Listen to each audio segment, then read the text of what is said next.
So we were talking about your car. Go ahead and tell me more about your car, Rick. Again, it's a 1969 SS Chevelle. I purchased this car about 15 years ago. It was a project car. It was not painted, and the person that owned the car was using it as a race car. So it didn't have any interior other than one seat, and it had an aluminum interior in the back. No interior, just aluminum covering up the wheel wells.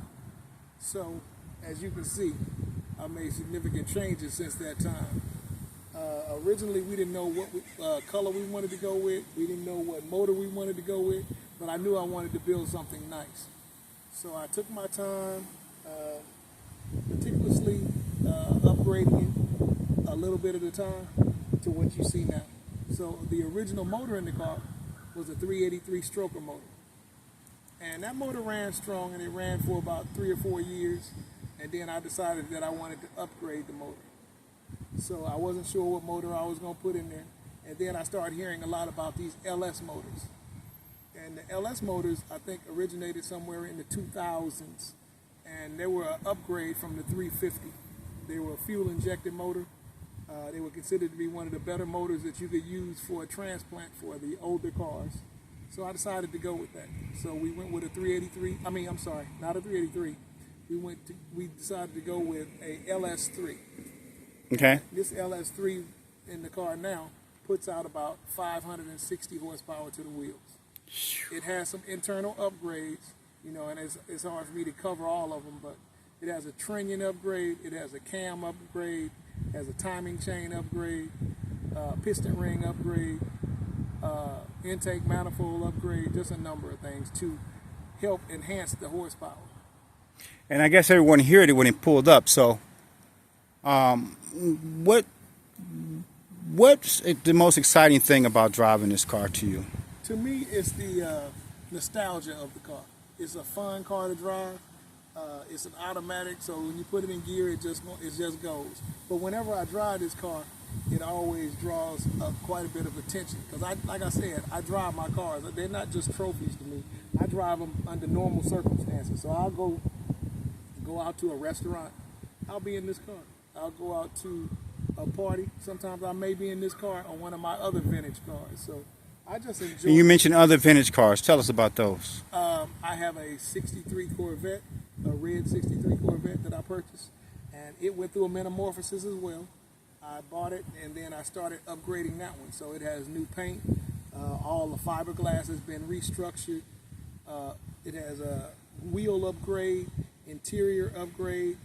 The motor and transmission have both been rebuilt. The front end has been rebuilt. So it's a nice car as well. It has a convertible top on it, but it also has a hard top that accompanies that. So it's a fun car as well.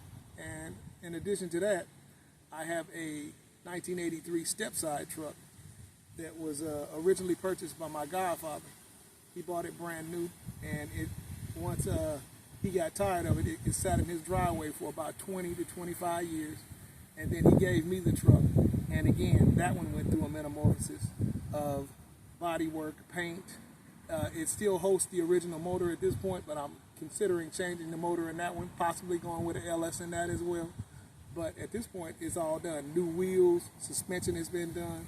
It's a driver as well. So. And you have a Cadillac wagon too. I do. I have a CTS wagon, 2010. I don't consider that to be a vintage car, but it is a fun car. And a lot of the young people consider that to be a vintage car. The people in their 20s and 30s, they tend to flock to that particular type of car. Something about that car. It's a very fast car for one. It has an LS motor in it as well. So a lot of the young people have flocked to those CTSs. Okay, so tell me about the person behind the wheel of the car. Person behind the wheel of the car? Well, I'm 61 years old, thank God. I started my life in Oakland. I was born in 1964. Went to high school, of course, Oakland Tech, and I just generally had an interest for cars because prior to cars, as I told you, I was, when you were young at that time, you were fidgety. So I used to start building bikes. So I used to take bikes apart and piece them back together and create my own bicycles and things of that nature. And from there, I got a job at a place called Big O Tires. I worked there. I started working there when I was 14 years old. And I also had an interest for cars there because I mounted tires, but they did other things there like brakes, alignments. And as I worked there, I learned to do all of those things. So from there, I am now, fortunately now, I'm a supervisor for the city of Berkeley in the zero waste department, the garbage department. And how many employees do you oversee? I oversee about 90 employees. Mm-hmm. And tell me, do you have a specific employee that you believe you've made an impact on their life, and how so? You know what? I couldn't pick any individual person because I've been there so long. But I think all of the younger guys that have come into my department within the last 5 to 10 years all have learned something because, as I said, I'm trying to be a teacher as well as a friend, as well as a supervisor. I keep it real. So when you come into my department, I want you to learn all the aspects of the business, from driving the trucks to keeping the maintenance on their trucks to using the computer system to route the trucks. It's just a number of things, and I think they all blossom and learn from that. So if you had one statement to make to the youth, and even the older gentlemen out here with dreams like yours and visions like yours, what would that be? Whatever your dream is, stick to it. And if you're going to stick to it, be the best at it you can be. Because who would think the garbage field would have come from where it started to where it is now? The garbage field is so advanced that all the trucks that we use, all the equipment that we use, everything is computer controlled. It's what they call semi-automated. So a lot of changes have come about since the 80s to the 2000s. So just be adamant about whatever it is you want to do. So, Rick, what we're going to do now, I'm going to surprise you here. All right. We're going to shut this hood down. And folks, we're going to take this thing for a drive around the corner real quick so you can ride inside. Rick's going to drop that hood. I'm going to get you one more shot of this LS motor inside.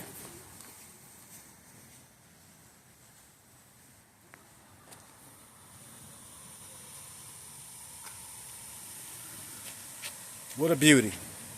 What a beauty. So I'm going to hop in the passenger seat. I hope he don't throw me out the back window.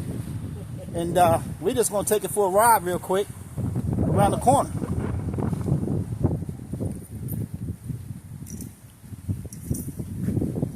Ready, Rick?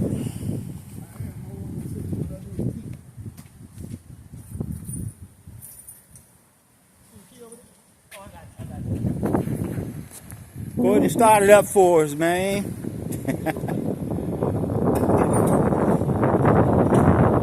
It'll be fine.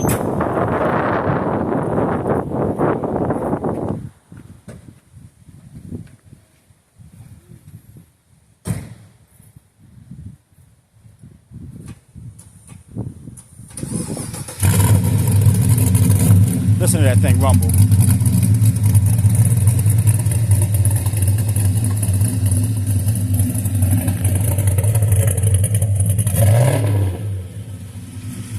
Alright folks, you're going to hop in with me real quick with Rick. We're just going to take a ride around the corner. Make sure I shut this door.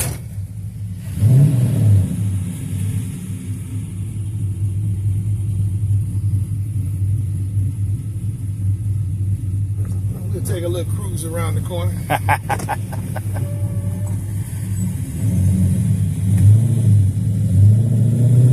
Listen at the rumble. So tell us about this interior you got in here. To be honest with you, this interior is all pretty stock. It's things that I hash patched together. The seats are from a 2010 Camaro that I had the headrest cut down and created these seats so I had more comfort. The dash is the original dash. I built this console myself out of wood and leather. The rear seat is also out of 2010 Camaro. It's been modified to fit in this car. So it's not a whole lot of It's beautiful. Appreciate it. Feel that?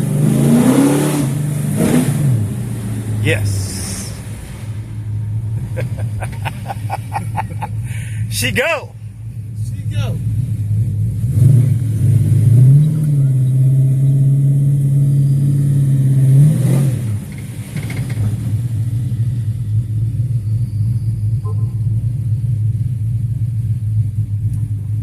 Rick, that was a wonderful ride. Right on. Thank you for the ride. Thank you for your time.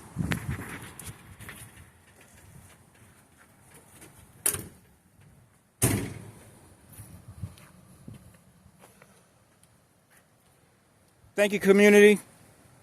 We'll be posting pretty soon the full entire video. Please subscribe and like.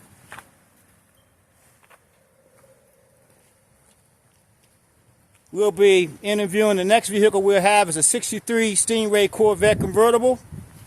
We'll be going for 71 Duster. And we got a couple other show cars we're going to be bringing on site within the next 30 days. Keep your eyes open. Once again, thanks for tuning in to Positive Affirmations at Possibilities. Once again, check us out.